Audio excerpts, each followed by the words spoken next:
Mi nombre es David Ramírez y soy un periodista de investigación que ha dedicado años a desenterrar verdades incómodas. Recientemente, me topé con una serie de informes que hablaban de un pequeño pueblo llamado Villanueva, donde varias personas habían mencionado un inquietante silencio que envolvía a la comunidad. Intrigado, decidí viajar a este pintoresco lugar para descubrir la verdad detrás de las quejas vagas pero persistentes. La carretera hacia Villanueva era solitaria, bordeada por campos de cultivo y bosques densos que parecían absorber la luz del sol. La atmósfera era tranquila, casi demasiado tranquila. A medida que me acercaba, el paisaje comenzaba a mostrar signos de abandono. Viejas granjas con tejados hundidos y carreteras secundarias llenas de maleza. La llegada al pueblo me recibió con una aparente normalidad que parecía casi falsa. El primer contacto fue con don José, el dueño del único hotel del pueblo. Me recibió con una sonrisa amplia, pero sus ojos parecían mostrar una sombra de preocupación. «Estamos contentos de tenerte aquí, David. No hay muchos visitantes en esta época del año», dijo mientras me entregaba la llave de mi habitación.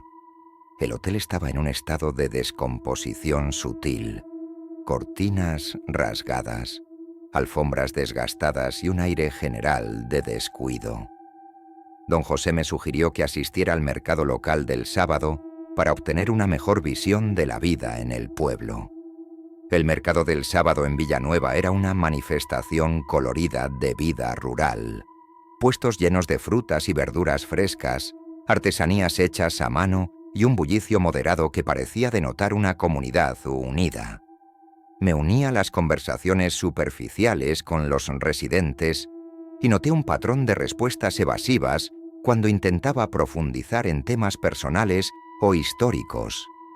Un anciano, llamado don Francisco, que vendía panes caseros, se mostró particularmente reservado. Cuando le pregunté sobre la historia del pueblo, su respuesta fue una mueca de incomodidad antes de desviar la conversación hacia el clima.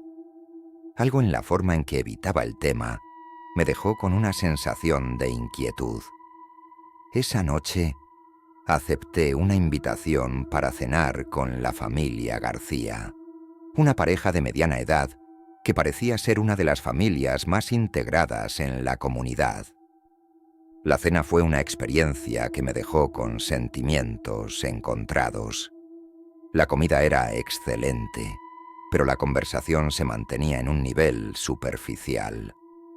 Cuando mencioné mi interés en aprender más sobre la historia de Villanueva, la respuesta fue un cambio abrupto de tema hacia asuntos triviales. El ambiente en la casa de los García estaba cargado de una extraña tensión. A medida que avanzaba la noche, noté que las conversaciones se volvían cada vez más incómodas, y la actitud de los García era una mezcla de cordialidad forzada y evasión. La sensación de estar en una burbuja de normalidad y ocultación era palpable. Después de la cena, decidí explorar el pueblo bajo la luz de la luna. La calma nocturna era abrumadora. Las calles que durante el día estaban llenas de vida, estaban completamente vacías.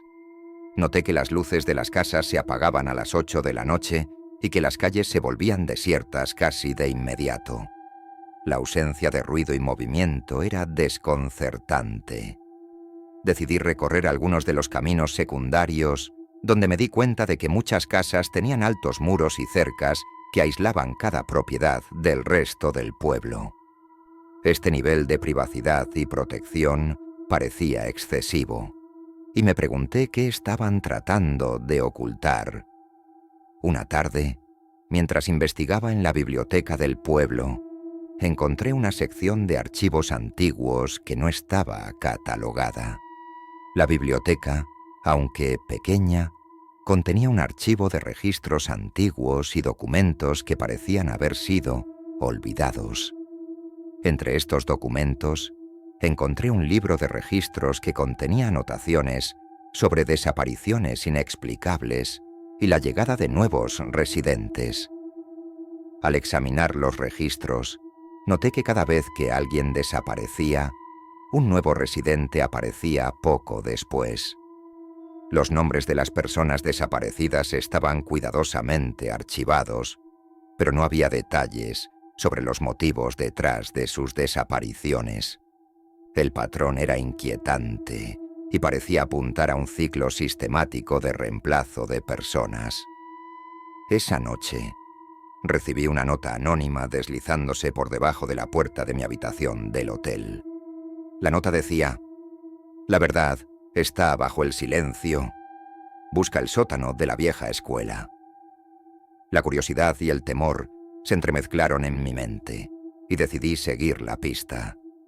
La vieja escuela estaba en un estado lamentable. Ventanas rotas, puertas bloqueadas y un aire general de abandono. Sin embargo, descubrí una entrada secreta al sótano que había sido cuidadosamente camuflada. Mi corazón latía con fuerza mientras descendía por las escaleras crujientes hacia la oscuridad. El sótano de la escuela estaba lleno de documentos, fotos y un tablero de corcho cubierto de recortes de periódicos y fotos de personas desaparecidas. Encontré archivos detallados sobre la historia de Villanueva, revelando una trama de control social extremo. El pueblo había sido fundado por individuos que habían sido rechazados de otras comunidades debido a su comportamiento perturbador. Para mantener su control y evitar la exposición, habían establecido un sistema donde cualquier forma de disidencia o conflicto se resolvía mediante la eliminación y reemplazo de individuos. Los documentos mostraban cómo el pueblo utilizaba chantajes, manipulación psicológica y, en casos extremos, eliminación física para mantener su fachada de normalidad. Las desapariciones no eran eventos aislados, sino una práctica sistemática para eliminar a aquellos que amenazaban el equilibrio del pueblo. Con la evidencia en mano, intenté contactar a las autoridades. Sin embargo, me encontré con que los teléfonos estaban cortados y los caminos hacia el pueblo estaban bloqueados. Los residentes, conscientes de mi investigación, comenzaron a mostrar un comportamiento cada vez más hostil. Sentí que mi tiempo en Villanueva estaba llegando a su fin y que necesitaba salir antes de que fuera demasiado tarde. Esa noche, mientras trataba de escapar, me di cuenta de que estaba siendo seguido. Las calles desiertas parecían esconder figuras que se movían en la penumbra. La sensación de ser observado se intensificó, y cada ruido o sombra me hizo sentir que estaba siendo acechado. Finalmente, encontré una carretera secundaria y la seguí, con el corazón en la garganta y la mente llena de imágenes aterradoras. Una vez que llegué a un lugar seguro y pude enviar mi informe a las autoridades, enfrenté una gran dificultad para hacer pública la historia. Las autoridades locales y los medios de comunicación estaban aparentemente bajo la influencia del pueblo o eran cómplices en la ocultación de la verdad. A pesar de mis esfuerzos, la historia se publicó solo parcialmente y con muchas omisiones. Villanueva continuó su existencia en su burbuja de silencio, y mi experiencia me dejó con una profunda sensación de desconfianza hacia las apariencias de tranquilidad. Mi investigación había revelado un oscuro secreto que el pueblo había mantenido oculto durante generaciones. A veces me pregunto si alguna vez la verdad saldrá a la luz completa o si el silencio de Villanueva seguirá siendo su mecanismo de control más eficaz. Mientras tanto, la sombra de lo que descubrí persiste en mi mente, recordándome que no todo lo que parece tranquilo está libre de oscuridad.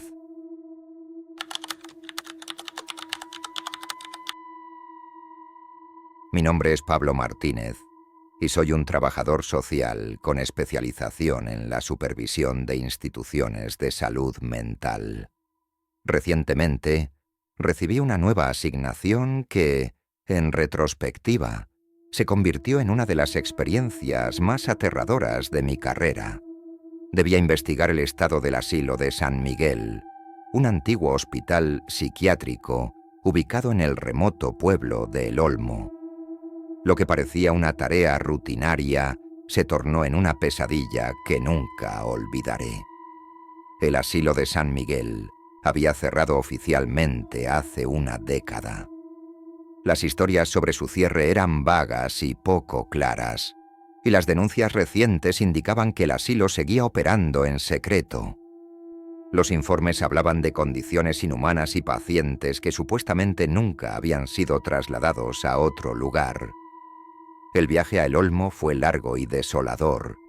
El pueblo era pequeño, con calles vacías y una atmósfera que parecía sacada de una novela de terror. Las casas estaban dispersas y el paisaje estaba cubierto de una niebla constante que acentuaba el sentimiento de abandono. Al llegar al asilo, me encontré con un edificio imponente, con ventanas rotas y puertas oxidadas, rodeado de un jardín descuidado que mostraba años de negligencia. Me registré en el único hotel del pueblo, donde el propietario, don Ramón, me recibió con una mezcla de cortesía y desconfianza. «El asilo está al final del bosque», me indicó con un tono inquietante. «No muchos se atreven a ir allí». Al día siguiente me dirigí al asilo con mi equipo de grabación y una linterna. La entrada principal estaba bloqueada, pero logré encontrar una ventana rota por la que pude entrar. El interior del edificio era un laberinto de corredores oscuros, habitaciones vacías y muebles cubiertos de polvo. La atmósfera era opresiva, cargada de una sensación de abandono y desesperanza. Durante mi exploración, encontré signos alarmantes de que el asilo estaba en funcionamiento. Los informes médicos y registros de pacientes estaban esparcidos por el suelo, fechados en los últimos meses. Los documentos revelaban prácticas perturbadoras, tratamientos experimentales, malnutrición y abuso físico. En el ala este del asilo, encontré una serie de celdas que aún estaban ocupadas. A través de las rendijas en las puertas, vi a personas en estados de angustia extrema. Algunas estaban atadas a las camas, otras temblaban y murmuraban en posición fetal. Me di cuenta de que estos pacientes no estaban allí por elección y que el asilo estaba llevando a cabo prácticas inhumanas. Mientras intentaba documentar la situación, me encontré con un grupo de médicos y enfermeras que realizaban procedimientos brutales. Los métodos eran atroces: inyecciones de sustancias desconocidas, aislamiento prolongado y técnicas de control psicológico que claramente cruzaban los límites de la ética. Cuando intenté confrontar al personal y documentar lo que estaba ocurriendo, me enfrenté a una resistencia violenta. Los médicos y enfermeras, claramente involucrados en una operación encubierta, intentaron intimidarme y forzarme a abandonar el lugar. La confrontación se volvió caótica y, en medio del tumulto, uno de los médicos reveló que el asilo estaba realizando experimentos ilegales en los pacientes para desarrollar nuevos tratamientos psiquiátricos prohibidos por las regulaciones. Mi seguridad estaba en riesgo y debía actuar con rapidez. Logré capturar algunas imágenes comprometedoras y recoger testimonios de los pacientes antes de ser forzado a escapar. Mi escape del asilo fue desesperado y angustiante. Mientras corría por los oscuros corredores y salía por la ventana rota por donde había entrado, sentí que estaba siendo perseguido. El personal del asilo, furioso por mi intrusión, estaba en busca activa de mí. Regresé al pueblo con una mezcla de miedo y determinación. Don Ramón, que había mostrado signos de complicidad, o al menos conocimiento de las actividades del asilo, me miró con preocupación cuando le pedí ayuda para salir de El Olmo. Con su ayuda, Pude contactar a las autoridades y proporcionarles la evidencia que había reunido, aunque no sin dificultades. Una vez fuera del Olmo, enfrenté numerosos obstáculos para hacer pública la historia. Las autoridades locales estaban implicadas en el encubrimiento de las actividades del asilo, y mis esfuerzos para contactar con medios de comunicación fueron bloqueados en múltiples ocasiones. Finalmente, después de una ardua batalla legal y mediática, se publicó un informe que detallaba las atrocidades que había encontrado en el asilo de San Miguel. Sin embargo, el impacto no fue tan grande como esperaba, y la historia fue rápidamente enterrada por otras noticias. A pesar de mi esfuerzo por exponer la verdad, las operaciones del asilo continuaron en secreto, y la sombra de lo que descubrí en el Olmo persiste en mi mente. Me pregunto cuántos otros lugares esconden horrores similares y si alguna vez lograremos exponer completamente la verdad detrás de estos oscuros secretos.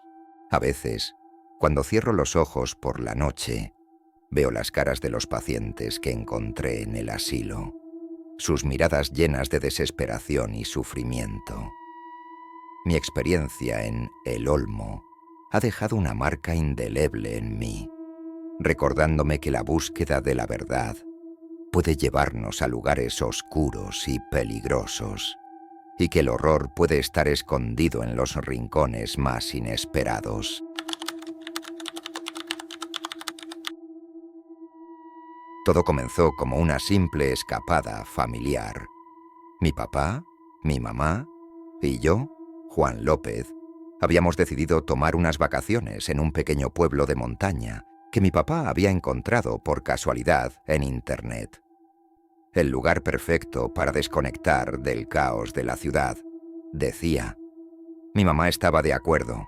Siempre hablaba de lo importante que era alejarnos de la rutina. Así que no lo dudamos y reservamos una cabaña por 2 semanas. El pueblo al principio parecía acogedor, casi demasiado perfecto. Casas antiguas de piedra, caminos de tierra que se entrelazaban como un laberinto y una sensación de que todo estaba detenido en el tiempo. Los lugareños nos recibieron con sonrisas exageradas, casi como si nos estuvieran esperando. Era una sensación rara, pero traté de no darle importancia. Solo tenía 15 años y no quería sonar como el paranoico de la familia. La primera noche fue tranquila. Mi papá encendió una chimenea y mamá preparó una cena ligera. Nos sentamos los 3 frente al fuego, hablando sobre cómo íbamos a pasar los días explorando el pueblo, caminando por los senderos del bosque y visitando un viejo lago que, según los lugareños, era el principal atractivo del lugar. Pero algo no me dejaba en paz. Había algo en el ambiente, en las miradas de la gente, que no me parecía normal. Era como si sus ojos no parpadearan, como si sus sonrisas se quedaran grabadas en sus rostros incluso cuando no tenían motivo para sonreír. Esa noche no pude dormir bien. Cada vez que cerraba los ojos me imaginaba esas caras, sonrientes, mirándome a través de las ventanas. A la mañana siguiente, mamá decidió ir al mercado a comprar algunas cosas para el desayuno. Papá y yo nos quedamos en la cabaña, arreglando un poco el lugar, acomodándonos mejor. Pasó 1 hora, luego 2. Cuando ya te había pasado mediodía, papá comenzó a preocuparse. Debe haber perdido la noción del tiempo, dijo al principio, tratando de sonar despreocupado. Pero había tensión en su voz, un nerviosismo que yo también sentía. Salimos a buscarla por el pueblo. Caminamos hasta el mercado, preguntamos a los vendedores, pero nadie la había visto. Algunos se encogían de hombros, otros simplemente evitaban nuestra mirada. A veces la gente va al lago sin avisar, dijo una mujer mayor, con esa misma sonrisa inquietante. Quizás tu esposa fue allí. Mi papá me miró con incertidumbre, pero al ver que no había otra opción, decidimos ir al lago. Caminamos durante casi 1 hora a través de un sendero boscoso. Los árboles eran tan altos que bloqueaban gran parte de la luz solar, haciendo que todo se viera sombrío y opresivo. No era el tipo de bosque en el que uno quisiera perderse. Cuando llegamos al lago, el lugar estaba desierto. El agua estaba completamente quieta, tan quieta que parecía un espejo. Era extraño. En las fotos que habíamos visto en internet, siempre había gente nadando o paseando en bote, pero ahora el silencio era total. No había rastro de mi mamá. Papá empezó a entrar en pánico. Volvimos al pueblo, esta vez corriendo, buscando a cualquier persona que pudiera ayudarnos, pero las respuestas que recibimos eran vagas, como si nadie supiera realmente qué había pasado. Cada uno de los lugareños nos daba excusas diferentes. Tal vez fue al bosque, quizás fue a visitar alguna tienda, a lo mejor se distrajo viendo la cascada, pero ninguna de esas respuestas tenía sentido. Fue entonces cuando recordé a Manuel. Lo había visto la tarde anterior, sentado solo en un banco cerca de la plaza del pueblo. Parecía tener mi misma edad, quizás un poco más joven. Lo curioso de él es que, a diferencia de los demás, no sonreía. Su rostro estaba pálido, casi inerte, como si el miedo lo hubiera congelado en una expresión de vacío. Algo en su mirada me había inquietado, pero en ese momento no le había dado importancia. Decidí buscarlo mientras mi papá seguía preguntando en el pueblo. Lo encontré en el mismo lugar, mirando al suelo. «¿Qué te pasa?», le pregunté, sintiendo que él podría saber algo. Manuel levantó la mirada lentamente, sus ojos oscuros y hundidos. «No deberían haber venido aquí», me dijo con voz temblorosa. «Nadie se va de este lugar». Un escalofrío recorrió mi espalda. «¿De qué estás hablando?», pregunté, aunque en el fondo ya comenzaba a sospechar. «Mi familia y yo llegamos hace un mes. Al principio todo parecía normal, como cualquier otro pueblo. Pero después, la gente comenzó a desaparecer. Primero fue mi papá, luego mi mamá, y ahora me toca a mí». Manuel se levantó de golpe y se fue sin decir nada más. Intenté seguirlo, pero él se perdió entre las callejuelas del pueblo. Volví corriendo con mi papá, intentando decirle lo que acababa de escuchar, pero no me creyó. Aún estaba aferrado a la idea de que mi mamá solo se había perdido. «Juan, no podemos caer en el pánico», me dijo. «Lo último que necesitamos ahora es imaginarnos cosas». Pero no eran imaginaciones. Lo sabía. Y esa noche lo confirmé. Alrededor de la medianoche, mientras mi papá y yo estábamos en la cabaña, escuchamos ruidos extraños afuera. Era como si algo se estuviera moviendo entre los árboles, arrastrándose lentamente hacia nosotros. Mi papá apagó las luces y nos quedamos en silencio. Pero entonces alguien tocó la puerta, suave al principio, luego con más fuerza. «Mamá», susurré, temiendo lo peor. Papá abrió la puerta despacio y, para nuestra sorpresa, allí estaba ella. Mamá de pie, con esa misma sonrisa inquietante que tanto me había molestado desde el principio. Sus ojos estaban vacíos, sin vida. «Todo está bien», dijo con una voz extraña, monótona. «Tienen que quedarse aquí para siempre». Papá retrocedió, horrorizado. Intenté hablarle, pero ella no respondía como lo hacía antes. Parecía una marioneta, controlada por algo o alguien que no podíamos ver. «Juan, corre», susurró mi papá, empujándome hacia la puerta trasera. «Corre ahora». Corrí, dejando atrás a mi mamá, a mi papá y el pueblo maldito que nos había atrapado. Mientras escapaba por el bosque, pude oír los gritos de mi papá, seguido de un silencio aterrador. No supe qué les pasó después, pero sabía que jamás volvería a verlos. Nunca debimos haber ido a ese lugar. Nadie debería ir, porque una vez que llegas, no hay vuelta atrás.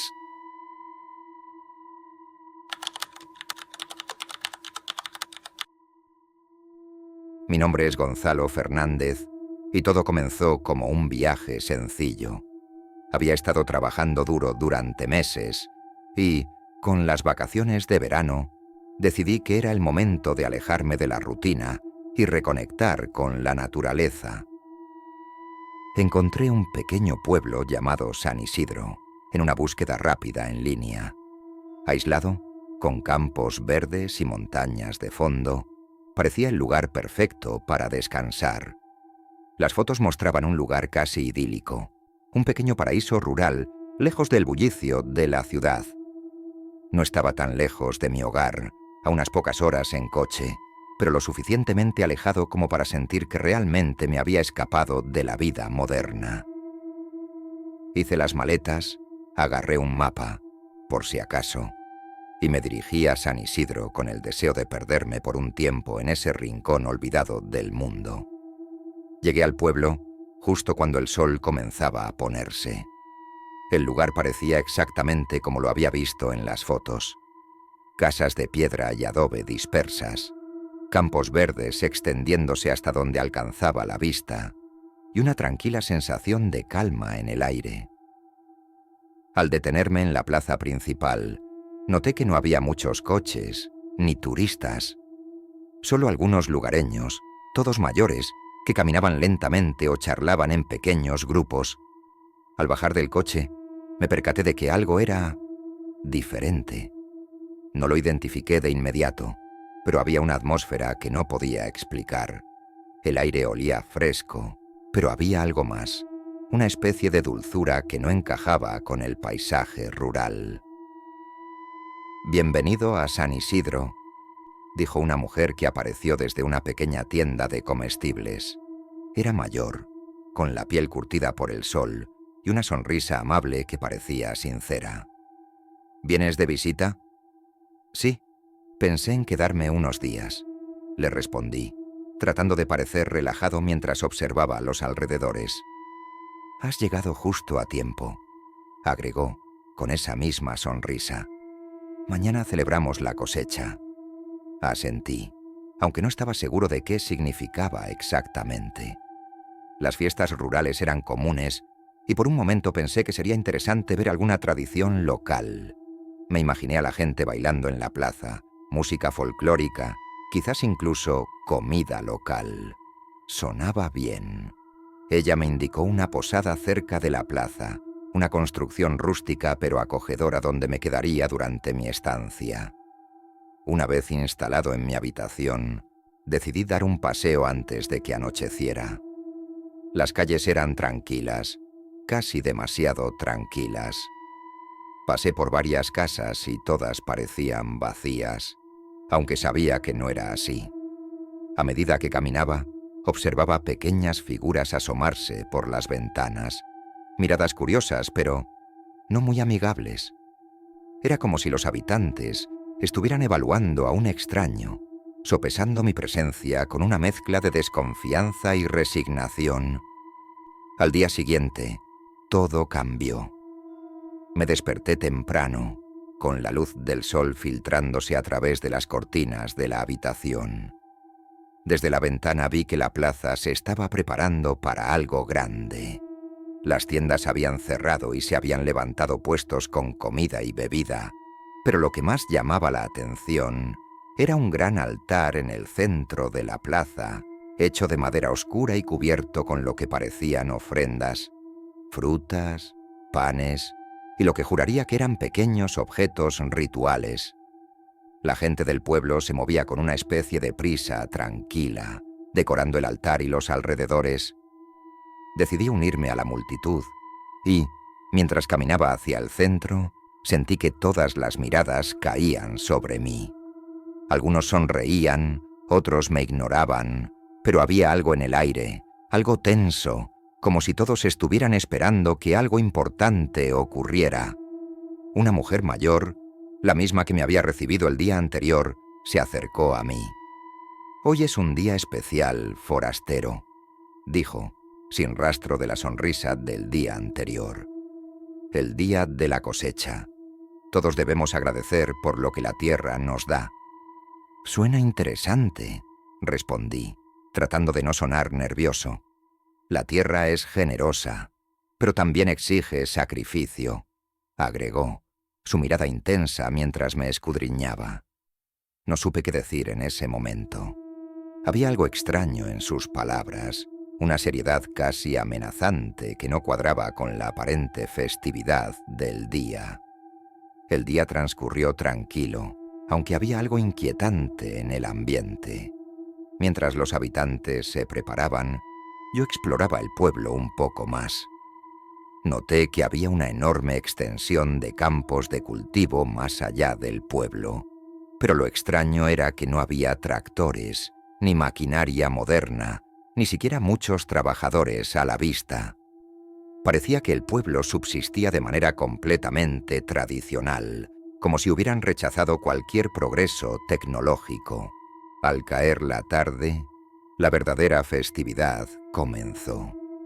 Todos se reunieron alrededor del altar en la plaza. La música folclórica llenaba el aire y la gente bailaba de una manera extrañamente solemne, con movimientos calculados, casi rituales. Algo en sus expresiones me ponía los pelos de punta. Parecía una celebración, pero al mismo tiempo una despedida. Justo cuando pensaba que era solo una fiesta peculiar, todo cambió. El alcalde, un hombre alto y de semblante severo, subió al altar y pidió silencio. Con una voz profunda, comenzó a hablar de la generosidad de la tierra y de cómo el pueblo de San Isidro siempre había mantenido un pacto sagrado con ella. Al principio, sus palabras parecían inofensivas, una alabanza a la naturaleza y al ciclo de la vida, pero pronto su tono cambió. La tierra nos da todo lo que necesitamos, dijo, su voz retumbando en el silencio. Pero también debemos darle algo a cambio. La cosecha siempre demanda un sacrificio. Sentí que mi corazón se detenía. ¿Un sacrificio? ¿De qué estaba hablando? Entonces ocurrió lo impensable. El alcalde levantó su mano señalando hacia mí. Este año, nuestro invitado especial será el que asegure nuestra prosperidad. La multitud se giró hacia mí. Mi piel se erizó cuando me di cuenta de lo que estaban sugiriendo. El sacrificio era yo. Todo encajó en ese momento. Las miradas curiosas, la bienvenida amable, la ausencia de turistas y esa extraña sensación de que algo estaba muy mal en este lugar. Retrocedí lentamente, pero la gente comenzó a acercarse, rodeándome. Sus sonrisas eran ahora siniestras, ya no amables. Traté de correr, pero me detuvieron, sus manos sujetándome con fuerza. Grité pidiendo ayuda, pero nadie respondió. Solo continuaron arrastrándome hacia el altar, susurrando en voz baja plegarias extrañas que no entendía. Intenté zafarme. Golpeé a los que me sujetaban, pero eran demasiados. Me subieron al altar mientras el alcalde pronunciaba palabras en una lengua antigua, algo que sonaba como un conjuro. El miedo en mi pecho era insoportable. Sabía que, si no hacía algo, moriría allí, bajo las garras de esta gente. Con un último esfuerzo, logré patear a uno de ellos y escapar de su agarre. Corrí lo más rápido que pude, sintiendo los gritos de los aldeanos detrás de mí. Corrí hacia los campos, esperando que el laberinto de maíz me diera una oportunidad de esconderme. Sin embargo, mientras más me adentraba en los campos, más me daba cuenta de que los aldeanos no me perseguían. Algo mucho peor lo hacía. El sonido de hojas moviéndose, el crujir de ramas y ese extraño zumbido en el aire. Algo se acercaba, algo que no era humano. Entonces lo vi. Una figura alta y oscura, con una máscara de madera y extremidades retorcidas, que parecía emerger de la tierra misma. Sabía que era el verdadero pacto del pueblo. Un demonio antiguo, una criatura de la tierra que exigía sangre a cambio de las cosechas.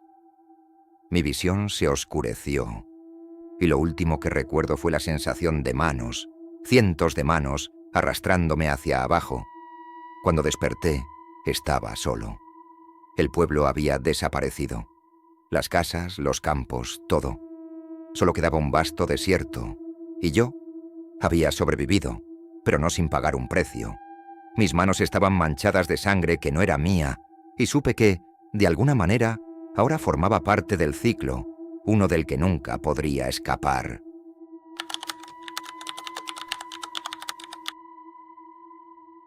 Mi nombre es Alejandro Romero, y lo que estoy a punto de contar parece una locura, pero les juro que es real. A veces me despierto en mitad de la noche, empapado en sudor frío, preguntándome si todo fue una pesadilla, pero sé que no lo fue. Todo comenzó hace unos meses, cuando por cuestiones de trabajo terminé en ese maldito pueblo y en ese hotel. Soy comercial de una empresa de suministros industriales y mis días transcurren entre viajes interminables y reuniones agotadoras. Aquel día estaba conduciendo hacia una pequeña ciudad para cerrar un trato importante, pero me quedé sin tiempo. La noche me sorprendió en un pueblo del que nunca había oído hablar. Villa Esperanza. Era tarde y mi cuerpo pedía descanso. Al ver el cartel de Hotel del Silencio, en la plaza principal, decidí que era el lugar perfecto para pasar la noche. El nombre me llamó la atención. No era el típico Hotel Central o Hostal del pueblo. Y esa tranquilidad que prometía parecía ideal para descansar antes de la reunión del día siguiente. El hotel no tenía más que 2 plantas. Desde fuera parecía antiguo, pero bien cuidado. La fachada de piedra gris le daba un aire casi encantador, aunque las ventanas estaban cubiertas por gruesas cortinas que no dejaban ver nada de su interior. Al entrar, lo primero que noté fue el silencio absoluto. No había música de fondo, ni el habitual murmullo de otros huéspedes. Solo el sonido de mis pasos resonaba en el pequeño vestíbulo. Detrás del mostrador estaba un hombre de mediana edad, con una sonrisa que no alcanzaba a sus ojos. Me observaba con una intensidad que me puso nervioso. «Buenas noches, señor. ¿Buscando habitación?», dijo en un tono amable, pero algo en su voz me hizo estremecer. «Sí, solo por una noche», respondí, entregándole mi identificación. Él la miró durante unos segundos más de lo necesario antes de entregarme una llave. La habitación 203. Su mirada me seguía mientras subía por la escalera crujiente de madera. La habitación era más grande de lo que esperaba. Tenía un estilo antiguo, con muebles de madera oscura y una cama enorme que parecía bastante cómoda. Todo estaba impecable, pero el aire era pesado, como si nadie hubiera abierto las ventanas en años. Me desvestí, pensando en lo cansado que estaba, y me dejé caer en la cama. Sin embargo, algo no me dejaba descansar. Había un murmullo bajo, casi imperceptible. Apagué las luces y traté de ignorarlo, pero el sonido persistía, suave pero constante. Me levanté para investigar. Al principio pensé que provenía de la calle, pero no había tráfico ni gente. Entonces me di cuenta de que venía del pasillo. Me asomé a la puerta tratando de no hacer ruido. El pasillo estaba desierto y el sonido parecía venir del extremo, cerca de la escalera. Me armé de valor y comencé a caminar hacia la fuente del sonido. A medida que avanzaba, el murmullo se volvía más claro. Eran voces, aunque no podía entender qué decían. Parecían muchas personas hablando a la vez, pero sin elevar la voz. Mis pasos resonaban en el suelo de madera, y por un momento deseé no haber salido de la cama. Cuando llegué al final del pasillo, el murmullo cesó de repente. Frente a mí había una puerta, vieja y desgastada, más que el resto de las que había en el hotel. La miré con desconfianza. No tenía número. Parecía fuera de lugar. Me acerqué lentamente y, cuando apoyé la mano en el picaporte, sentí un frío intenso que me recorrió el cuerpo. Intenté abrirla, pero estaba cerrada. El silencio que siguió fue ensordecedor. Regresé a mi habitación, con el corazón latiendo con fuerza. Intenté dormir, pero no lo conseguí. Durante horas cada pequeño sonido me ponía en alerta. El viento contra la ventana, el crujido de la madera. Todo parecía fuera de lugar, como si el propio hotel estuviera vivo. A la mañana siguiente, bajé al vestíbulo decidido a marcharme, pero algo más inquietante ocurrió. Mientras entregaba la llave al recepcionista, noté que me observaba con una leve sonrisa. «Espero que haya tenido una noche tranquila, señor Romero», dijo, arrastrando las palabras de forma inquietante. No recuerdo haberle dicho mi nombre. No me había registrado con él la noche anterior. Solo le entregué mi identificación y no me presentó ninguna hoja para firmar. Tragué saliva y asentí. Pero algo en su mirada me hizo sentir como si hubiera cometido un error al haber salido de mi habitación esa noche. Sin embargo, mi sentido común me obligó a mantener la calma. «Me quedaré una noche más», dije, sorprendiéndome a mí mismo. Algo dentro de mí quería entender qué estaba pasando, como si esa puerta, ese murmullo y todo el maldito hotel me retaran a descubrir sus secretos. Pasé el día explorando el pueblo, buscando información sobre el hotel. Los lugareños eran evasivos cuando preguntaba por el lugar. Decían que el Hotel del Silencio llevaba allí mucho tiempo, pero nadie parecía haber estado realmente dentro. La mayoría de los habitantes evitaban hablar del sitio, y las pocas personas que lo hacían se mostraban incómodas, como si algo oscuro pesara sobre ese lugar. Esa noche, el murmullo volvió, pero esta vez era más fuerte, más insistente.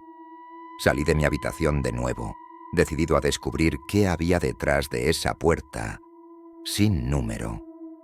Cuando llegué al final del pasillo, la puerta estaba entreabierta. Sentí una oleada de miedo irracional, pero algo me impulsó a entrar. El interior era oscuro, apenas iluminado por una tenue luz que filtraba desde una ventana cubierta de polvo. La habitación era pequeña, con las paredes cubiertas de fotografías antiguas de personas que no reconocí. Lo más extraño es que todas las fotografías estaban manchadas de algo oscuro, como si se hubieran mojado con algún líquido que las había corroído. El murmullo era ensordecedor, como si las voces estuvieran justo detrás de mí. Pero cuando me giré, no había nadie. Y entonces lo vi. En una de las fotos, entre las manchas, estaba yo. Era una imagen borrosa, pero era inconfundible. Llevaba la misma ropa que la noche anterior. Mi mente intentó buscar una explicación racional, pero no la había. ¿Cómo era posible?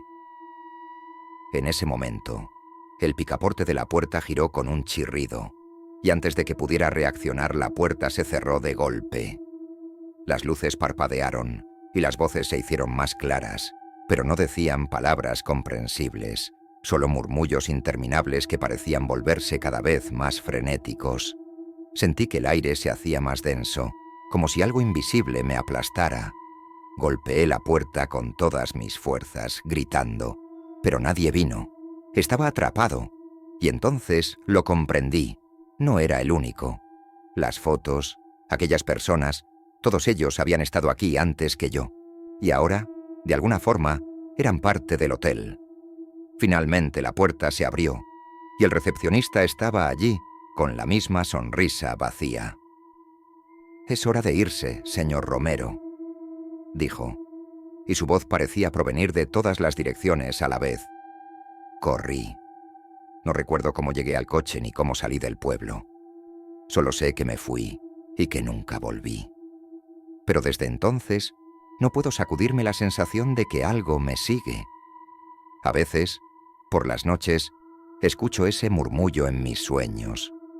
O peor aún, me parece ver esa maldita foto en cualquier lugar. Y siempre hay una nueva mancha en ella, cada vez más grande, más oscura. No sé cuánto tiempo me queda.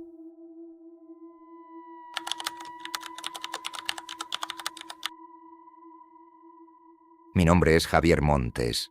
Si alguien está leyendo esto, por favor, tómelo como una advertencia. Hay cosas que no deben ser investigadas, misterios que es mejor dejar en las sombras, pero yo no lo entendí hasta que fue demasiado tarde. Y todo comenzó en un pequeño pueblo llamado San Andrés. Soy periodista freelance, especializado en crímenes sin resolver. La mayoría de las veces cubro casos que han quedado en el olvido, explorando archivos polvorientos y entrevistando a personas que ya han perdido la esperanza de obtener respuestas. Me atraen los enigmas, los misterios que parecen no tener solución. Es una especie de obsesión.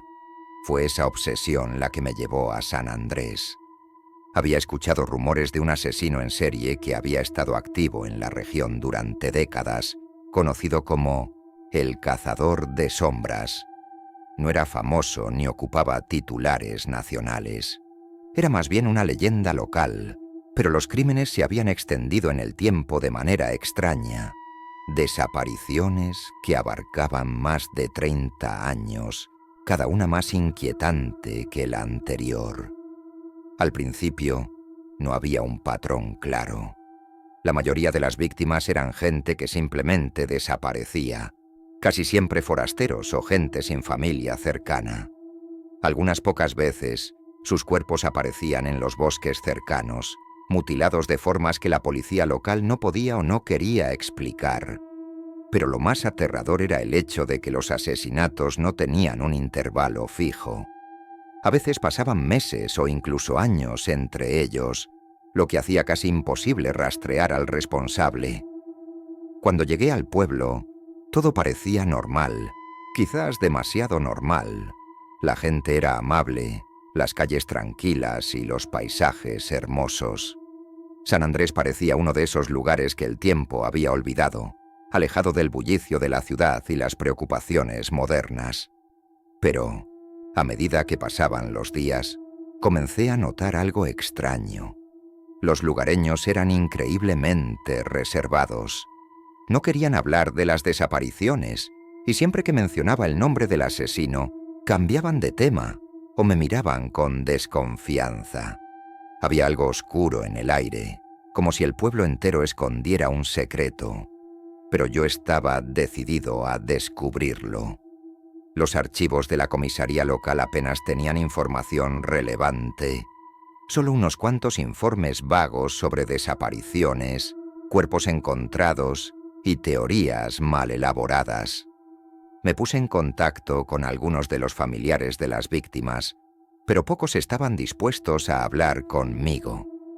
Uno de ellos, un hombre mayor llamado Don Eduardo, aceptó verme en su pequeña casa al borde del bosque. «Este pueblo no es lo que parece», fue lo primero que me dijo, sin mirarme a los ojos. Me contó sobre su hijo, quien había desaparecido hace 15 años mientras paseaba por los bosques. Jamás se encontró su cuerpo, pero Eduardo estaba convencido de que su hijo había sido una víctima más del Cazador de Sombras. Lo más inquietante fue lo que me dijo después. «La gente aquí sabe más de lo que dice. El cazador no es solo un hombre, es parte del pueblo. Siempre ha estado aquí». Me costó entender a qué se refería, pero sus palabras se quedaron conmigo. ¿Cómo podía un asesino ser parte del pueblo? ¿Era una figura legendaria o un secreto bien guardado por la comunidad?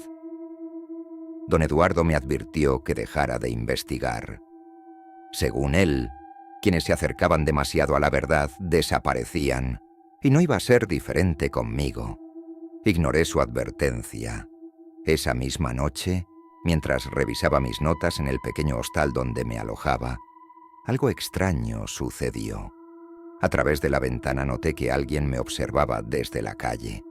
Era una figura alta, delgada, casi indistinguible en la oscuridad, pero claramente fija en mí.